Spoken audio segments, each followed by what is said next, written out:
Pagi teman-teman, kita ketemu lagi di kelas public speaking. Hari ini adalah pertemuan kita yang keempat. Oke, di hari ini kita akan ingat-ingat dulu.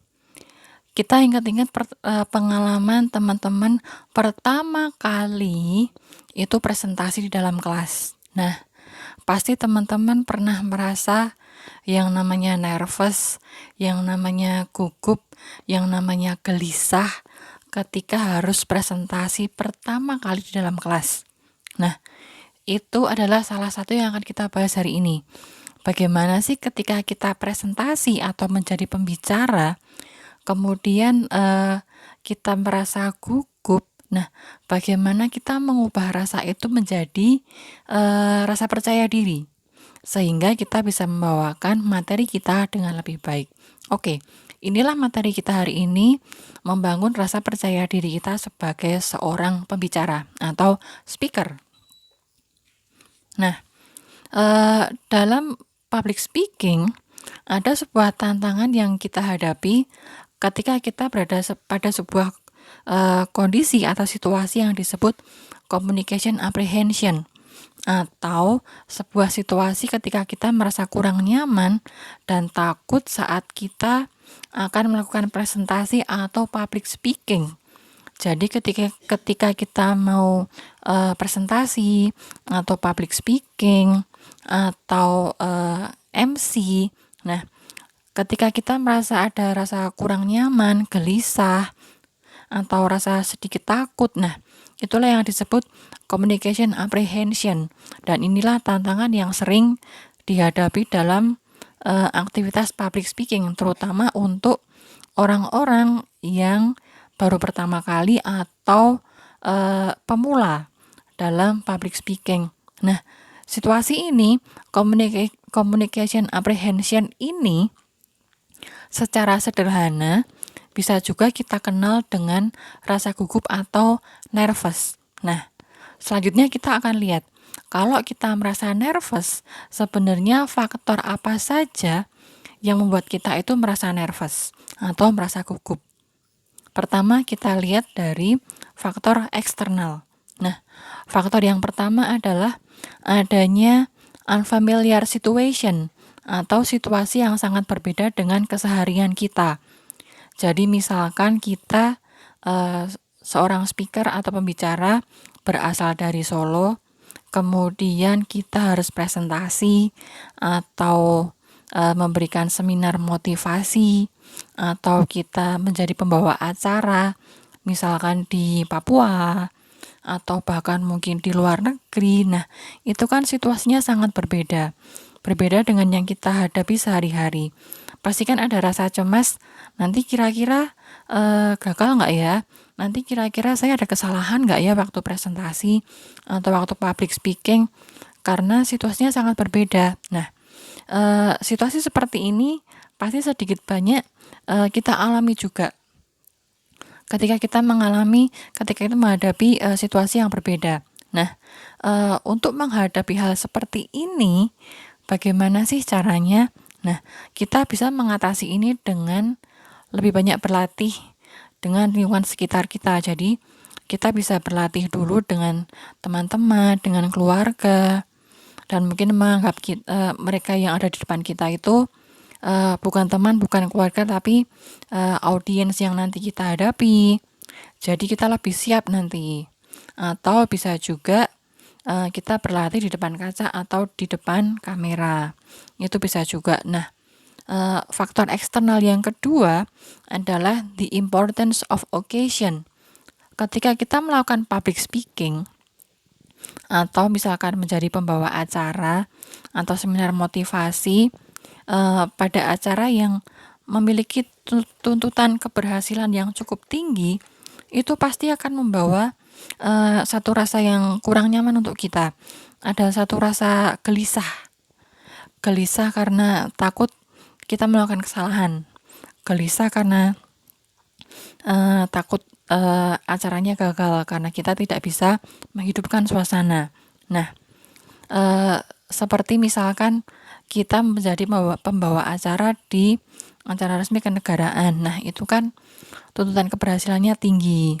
Kemudian juga misalkan kita seminar motivasi tapi untuk taraf internasional yang hadir dari misalkan dari 20 negara dari berbagai belahan dunia. Nah, otomatis kan itu menuntut kita untuk sebisa mungkin memberikan performa yang sempurna. Nah, di situ kadang-kadang kita akan merasa nervous, kita gelisah, kita gugup, kita pasti akan kepikiran, kira-kira nanti saya bisa nggak ya? Kira-kira nanti akan ada masalah nggak ya dengan presentasi saya atau public speaking saya?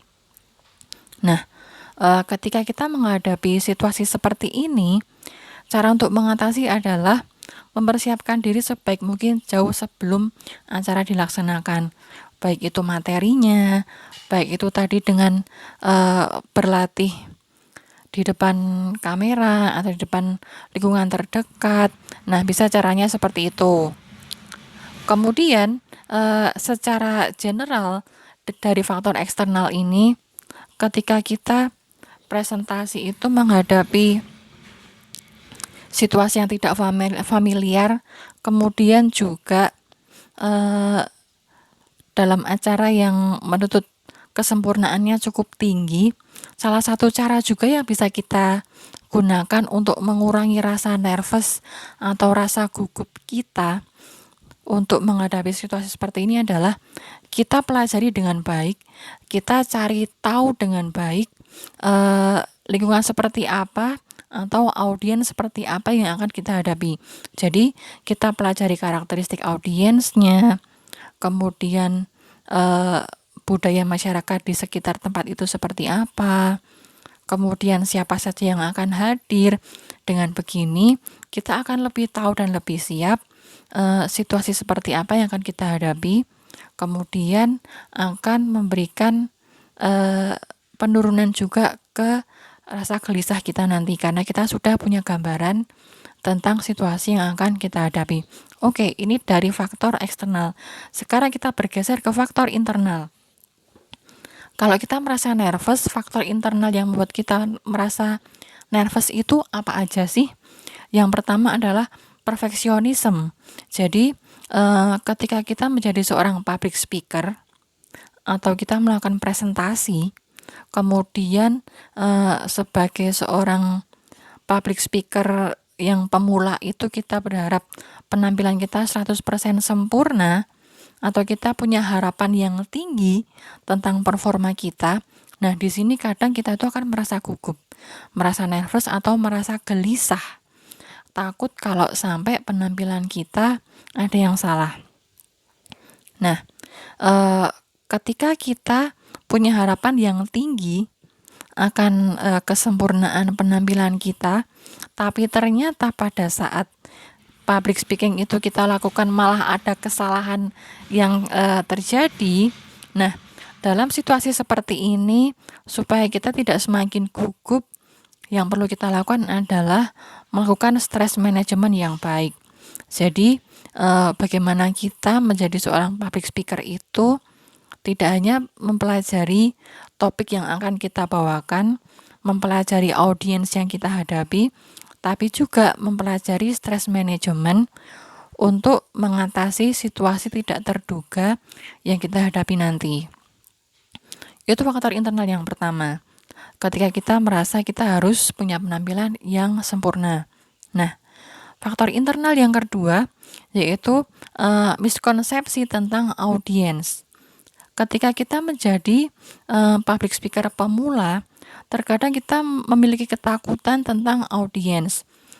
Kadang takut kalau audiensnya bertanya yang susah dijawab, atau takut kalau audiens itu mencari-cari kekurangan kita, atau takut kalau audiens bosan mendengarkan materi kita.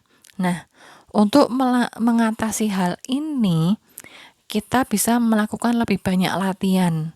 Jadi, kita bisa mengoreksi sejauh mana kita itu bisa melakukan public speaking itu dengan lebih tenang. Itu.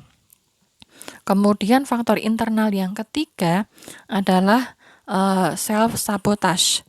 Jadi, seperti ada pikiran di bawah sadar yang membuat kita itu merasa gugup ketika melakukan public speaking. Jadi, analoginya seperti kalau kita itu takut jarum suntik, kemudian ada pikiran di bawah sadar kita, kalau jarum suntik itu pasti sakit. Jadi ketika kita lihat, kita udah nangis duluan. Nah, analoginya seperti itu. Jadi ketika kita punya pemikiran di bawah sadar, kalau saya tampil di depan umum melakukan public speaking, saya pasti akan gugup, saya pasti akan nervous. Nah, ketika ada pikiran di bawah sadar seperti itu malah akan benar-benar terjadi. Jadi karena kita punya pemikiran di bawah sadar yang cenderung negatif, cenderung gugup, maka akhirnya kita malah benar-benar akan gugup gitu. Nah, untuk mengatasi hal ini, kita harus punya afirmasi positif ke diri kita. Coba afirmasi positif, coba menenangkan diri, dan coba berpikir bahwa kita sudah menyiapkan semua ini sebaik mungkin dan pasti kita bisa melakukan public speaking, presentasi, atau seminar motivasi atau pembawa acara dengan baik tanpa melakukan kesalahan. Oke, itu faktor eksternal dan internal nervous. Nah, kemudian ketika kita mengalami nervous atau gelisah atau rasa tidak tenang saat akan melakukan public speaking, apa sih cara yang bisa kita lakukan untuk mengatasi rasa nervous? Yang pertama, developing communication orientation atau mengembangkan orientasi komunikasi. Jadi, untuk mengatasi rasa gugup, untuk mengatasi rasa gelisah, salah satu cara yang bisa kita lakukan adalah dengan membangun suasana yang lebih dinamis dengan audiens.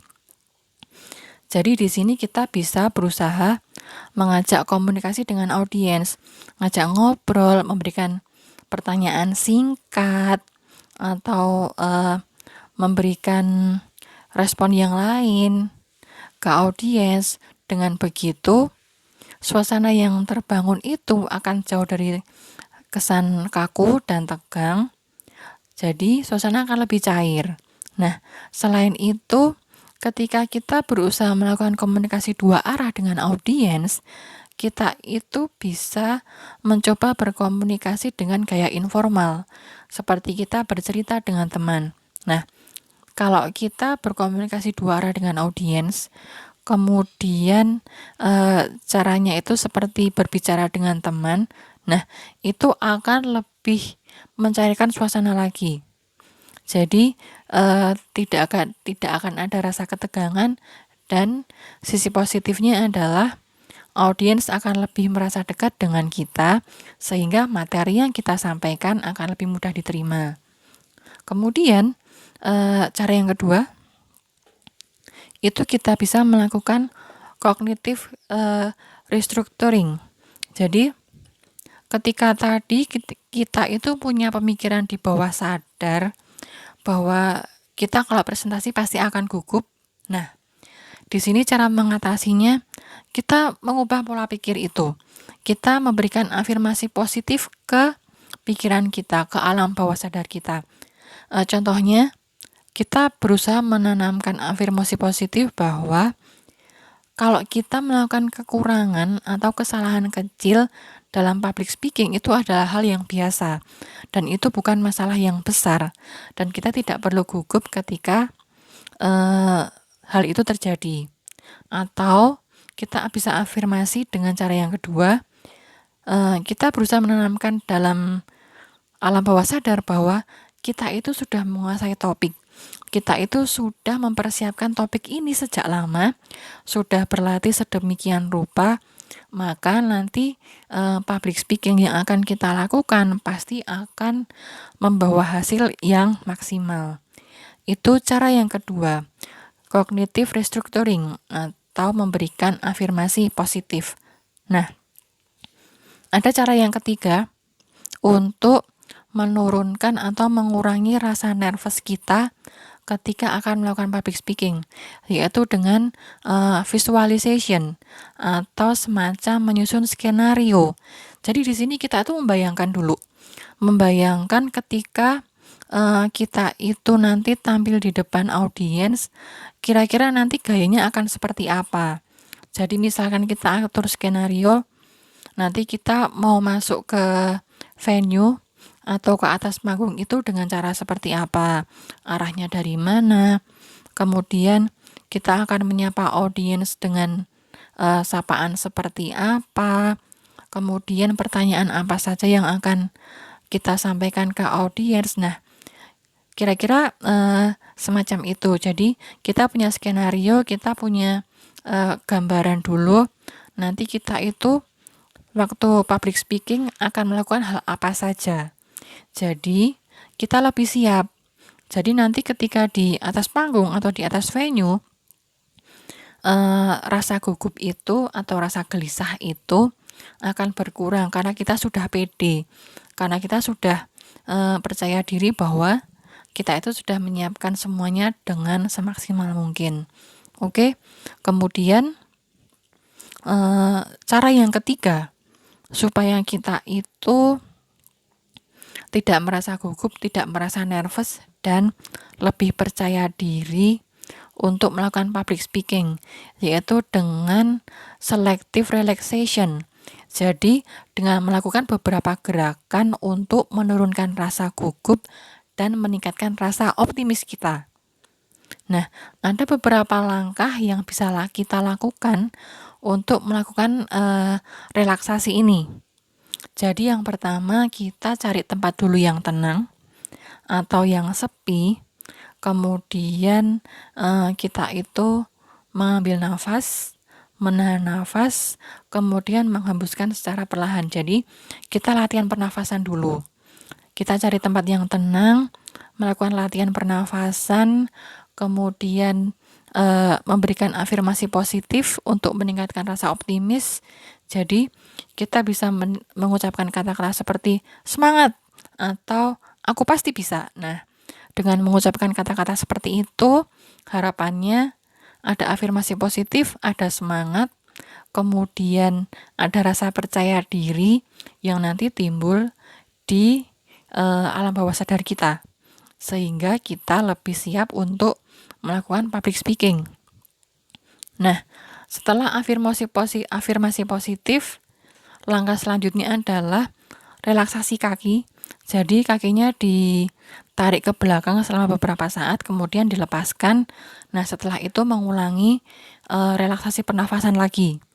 Yang paling terakhir, kalian mengulangi lagi kata-kata afirmasi positif. Nah, dengan teknik seperti ini, dengan teknik relaksasi seperti ini, harapannya kalian lebih santai, kemudian lebih rileks, kemudian juga ada afirmasi positif yang sudah terekam dulu di benak kalian. Jadi, ketika public speaking itu dimulai, kalian akan lebih siap. Oke, next kita akan lihat cara yang terakhir untuk mengatasi rasa nervous dan juga meningkatkan rasa percaya diri dalam melakukan public speaking, yaitu education, preparation, practice. Jadi, dalam mengurangi rasa nervous dan juga meningkatkan percaya diri kita itu harus satu, memperdalam topik yang kita bawakan. Kemudian melakukan persiapan yang matang. Kemudian juga melakukan praktek dulu atau latihan dulu sebelum aktivitas ini dimulai. Jadi, ketika 3 hal ini sudah kita lakukan, maka ada rasa percaya diri bahwa kita sudah mempersiapkan segala sesuatunya dengan maksimal dan hasil yang kita dapat pasti akan lebih baik. Nah, kenapa ketiga hal ini harus dilakukan? Yaitu memperdalam topik, mempersiapkan dengan matang, baik itu penampilan kayak fashionnya, kemudian mempelajari karakteristik audiens, kemudian juga mempraktekkan sebelum dimulai public speaking, kenapa semua itu tidak boleh ditinggalkan salah satunya.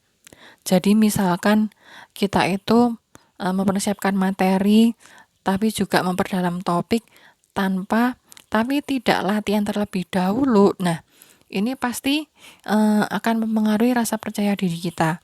Jadi misalkan kita udah menyiapkan materi, menyiapkan topik, mempelajari audiens, tapi kita tidak berlatih atau tidak membuat skenario untuk public speaking kita nanti. Nah, pasti ini akan mempengaruhi rasa percaya diri kita, terutama ketika pada saat public speaking tahu-tahu ada kendala. Nah, ketika tidak dipersiapkan dengan baik atau kita kurang berlatih, maka manajemen kita untuk mengatasi hal ini pasti akan terganggu. Nah, kira-kira ini yang bisa saya jelaskan hari ini untuk bagaimana caranya mengatasi rasa nervous dan juga membangun rasa percaya diri ketika kita melakukan public speaking. Oke, next kita akan masuk ke sesi diskusi. Silakan siapkan pertanyaan kalian, kita akan diskusi di Google Classroom. Terima kasih.